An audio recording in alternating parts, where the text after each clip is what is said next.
guys, welcome back to Mama SOJ vlog. How are you guys doing? My name is Mama SOJ. If you are new here, you are welcome, and if you are returning subscriber, God bless you as you always come back to watch my video.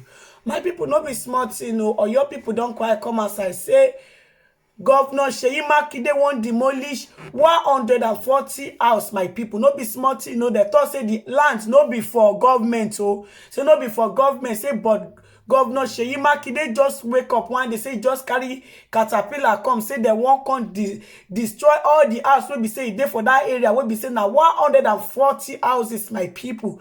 And these people thought say if Governor Seyi Makinde fit break the house, destroy everything, wey be say they demolish everything, where this 140 family go where they won't sleep, now be say they will turn to homeless. A lot of them now wey be say they no, some no get job again, some that house now be their only hope. Now they cry come outside, though they talk say make people of the world, may they save them, may they help them beg Seyi Makinde, because Seyi Makinde don't carry caterpillar come with Olokpa people, say they won't come demolish their houses, say because they thought say the land they part of government land.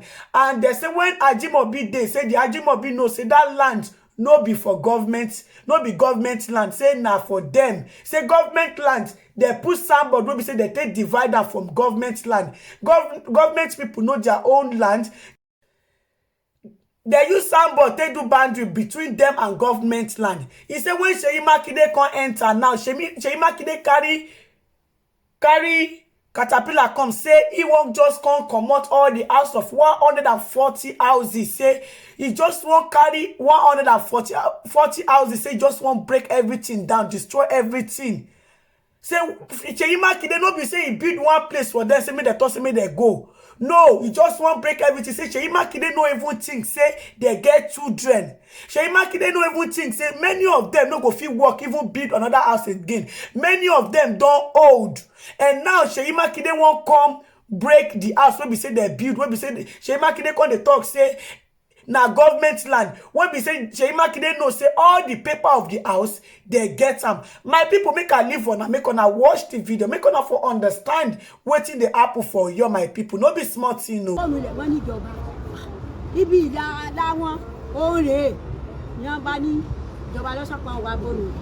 gbogbo òbí àtàwọn bàbá mi tí wọ́n dúró àṣà ṣe mítìnì nígbà ṣe mítìnì lánàá tí ẹ tún ní ká wá mítìnì pé ká kọ̀wé sí lọ́ọ̀yà wa Ṣẹ́gun Pópóọlá pé tá lọ sọ fún tó ní pé òun kọ̀wé sí gọ́fìnà pé ilẹ̀ tí wọ́n ò tì nínú àpò àyà o ìwé tí wọ́n fi àpò àyà àti tí wọ́n gbà tẹ́lẹ̀ ń bẹ lọ́wọ́ mi mo fún níbi tí wọ́n gbà dé nígbà yẹn tèrè òmùkúnmáàtò ṣùgbọ́n pàtà àmọ́ gbọ́ mítìnì lálẹ́ ní ọyàn tó ti pẹ́ katapila dé nígbà tí ó ti àṣẹ ní ọba ni wọ́n mọ̀ tí ń máàkì ilé wọn fẹ́ mọ́ wọlé o nígbà àdè bẹ́ẹ̀ lóòótọ́ la rí pé tí ń máàkì ilé tí ò ní ẹlọ́mọ̀já tó gbariwo wá tó ẹjẹ́ ní gbogbo àwọn tí wọ́n dúró yìí àwọn tó kọ́lé sórí ilẹ̀ ni 140 ní àbà tá a jọ ń ṣe mítìnì mo ti gbéwè rẹ̀ lọ fún ẹni sẹkítírìàtì.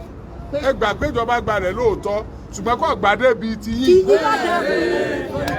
sábàdì wa bẹ́ẹ̀ o sábàdì ọ̀dọ́ba bẹ́ẹ̀ o wọ́n ti wá pọ̀ sọ́dọ̀ ọba gbogbo bí àwọn èèyàn kọ́ wọlé sí wọ́n wà ní bọ́ọ̀lù rẹ̀ yípo lé wọn wọ́n bọ́ọ̀lù rẹ̀ yípo lé wọn gbogbo tí a gbìn gan wọ́n ti bàjẹ́ tó àgbàtà wà rí lánàá tí wọ́n mú lé wọn wọ́n wà máàkì lé wọn ṣé wọ́n wò lé wọn ní nígbà tí ilé ti wò sí nínú àpò àyà ẹ gbà wá o Oníyọ̀mí kò ní bàjẹ́ fún yín o ẹ bá ní bẹ gómìnà o kọ́ gbà wá lórí eléyìí o. Kábẹ̀ gómìnà. ẹ bá ní bẹ o torí àwọn èèyàn wọn yá àmọ́ bí a kó wọn sí o. Kábẹ̀ gómìnà Ṣèyí Mákindé wọ́n mọ̀ sọ yín dáláì nílé lórí. ìlú yàpọ̀ o. Torí pé ẹni gbàgbọ́ pé ilẹ̀ tí yóò sí nínú àpò àyà. Ìwé ìjẹun àpáyà ń bẹ̀rẹ̀ àwọn kọ̀ńtráktọ̀ yẹn kí náà ń ṣe wọ́n bẹ kọ́ bẹ̀.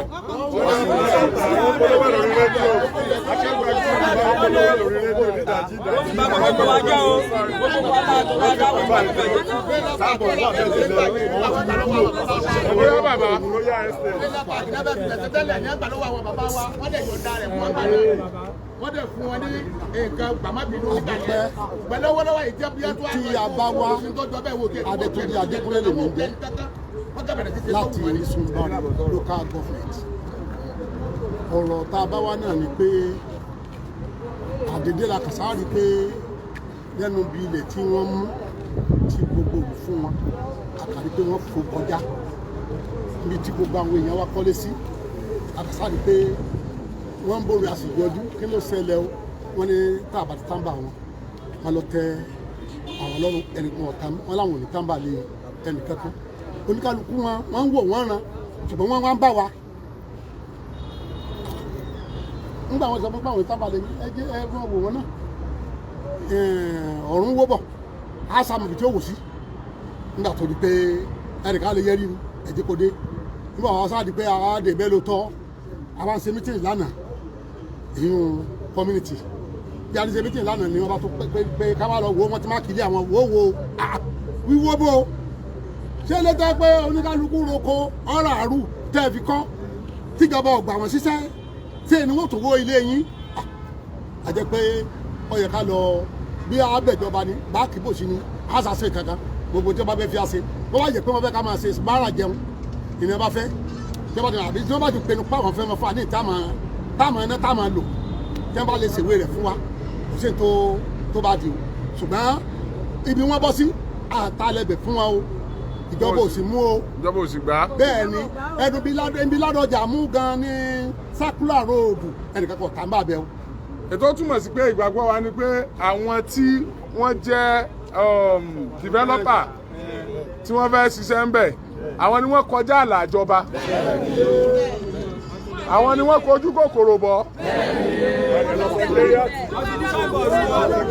sáàmù tíjọba rí gan wọ́n ti wú kó. ìjẹ́ ti dọ́dọ̀ commissioner for land. kí wọ́n sọ. wọ́n ní ká jẹ́ kí wọ́n ṣe iṣẹ́ wọn pé tó bá ti fún wọn ní ààyè kan ṣiṣẹ́ wọn pé àwọn náà máa ṣe tiwa náà gbọ́gbọ́ àwọn ò ní fọwọ́ kan property wa pé kó má fọwọ́ kan kún kó má fọwọ́ kan foundation kó dẹ̀ má fọwọ́ kan lé bọ̀yìn sì yìí wọ́n ti kó fọwọ́ kan lé báyìí wọ́n dẹ̀ ti bà gbogbo jẹ́ wọ́n ti bà gbogbo jẹ́ ó kálukú ò lè dálẹ̀ rẹ̀ mọ́ àwọn tá a nílé bẹ̀ tá a tún nílé bẹ̀ àlè dálẹ̀ wa mọ̀ mọ́ gbogbo ẹ ti di fí gbogbo ẹ wà ní báyìí rí káwọn máa ṣe ní àyọ̀ commissioner online.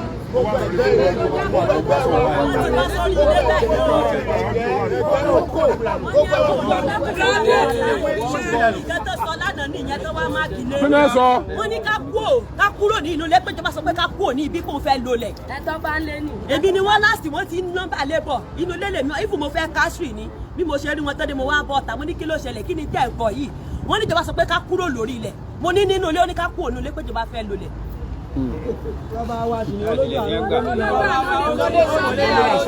Ọ̀yá ẹ ṣe ọ̀yá. Orúkọ mi ni Akànjí Abíọ́dún. We came. Olóko tó ń pè yín. Akànjí Abíọ́dún Ebu. Kí ló ṣe yín lọ́wọ́? Accident ni. Ẹ̀yin náà kọ́lé bẹ̀. Ọmọ onílẹ̀ ni mímu rẹ̀ tún kọ́lé sí. Ẹ tún kọ́lé bẹ̀. Okay. We came here to appeal to Oyo State government to please release our land. The acquired lands, our lands was not included. The lands being acquired was just by the express road to Ogumaki. Where they were going now is by extension by the consultant, which I believe the governor did not know about it. It's by extension by the consultant. It's by extension by the consultant. It's by extension by the consultant. Because the government has their own signpost, which demarcate our own boundary and the boundary of Oyo State government acquisition land.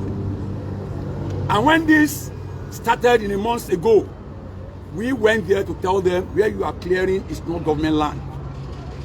And we went to the Ministry of Lands and Housing. The commissioner then told us that we should allow them to clear the land, that we should cooperate, that our buildings will not be touched. And we have been writing series of letters since the government of the late governor of Oyo State, Ajimobi. And now we have been doing such. We are heading our meetings. It was during the meeting yesterday that this woman came to tell us that the houses were being marked. I'm a disabled. I'm a graduate of Polytechnic Ibadan. I'm trading. And it is my trading money I used to build the 2 rooms I'm living now. If the room was demolished, did they want me to be a beggar in the street? And I don't beg as a disabled to beg. I'm a disabled, I always tell disabled not to beg. I don't want to go to the street. On this basis, I'm appealing to the good governor of Oyo State. We know him as a listening governor. We know him as a governor that have a ear of the masses. And that is why we came here this morning. We are not here to fight the government. We are not here to abuse the government. We are not here to attack the government. But we are here to appeal to our governor, Seyi Makinde. We voted for him. And we did not expect this as a dividend of democracy. Look at this young guy. He's a school start holder. No job, nothing. The guy was on farm. He used the money of that farm to build a room. If they have cleared all the cassava this guy planted throughout last year. No cover. If that place is being demolished today, did they want this boy to be an armed robber? Did they want this boy to be a tout? That is why we are appealing to Seyi Makinde. And I know, Oriyomi Hamzat, that he will help us to appeal to the conscience of Oyo State government. And I know you are the general of the masses in Oyo State. You will come into our heads so that our lands will be released. If you do this to us, your name will be in the book of record of Orisumbare and Oyo State. Aluta continua, Victoria Asante. Sorry. Ẹ wọlé. Yes, sir. Ẹ wọlé. Àmọ́.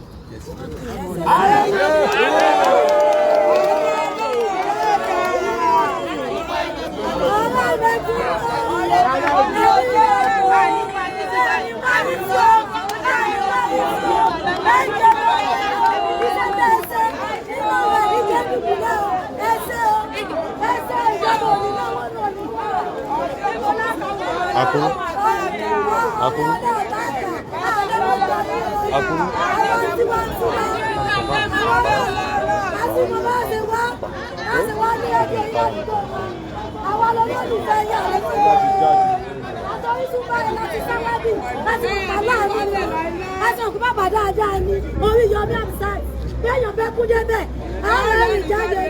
Ọkùnrin wá ti balẹ̀ ẹwọ́n ọdún rédíò tá a sílẹ̀ ká fi wá bí ọkùnrin wá ti balẹ̀ yìí pé kò lè séwu báwa lè sùn àwọn ọmọ ọwọ́ ọ̀sùn àwọn sunkún ni yàrá kan là ń gbé wọ́n lé wa bọ́ta wọn láti ti pọ̀ jù a tún lọ ọmọ lẹ́bẹ̀kọ̀ mi ṣe fún ọ̀bẹ yìí èmi náà ń lu pọnpọ́n wọ́n ṣe bí wọ́n ní àwọn ọ̀mọ̀gbẹ́ ìbílẹ̀ mi ní pákí ni ní wàhálà ló jẹ́ àríbẹ̀ èmi àtọkọ mi lájọ mọ́lé ojúlẹ̀ kan la mọ́ wọ́n wá fẹ́ wọ ọgbọ́n wá ti kọ́dà lè sùn mọ́júmọ́ kí sẹ́yìn ọ̀sánú wọ lójú àánú ni o ààrẹ mẹ̀kúnrin ẹ̀yìn náà ṣàánú wa o kò síbi àṣà lọ o.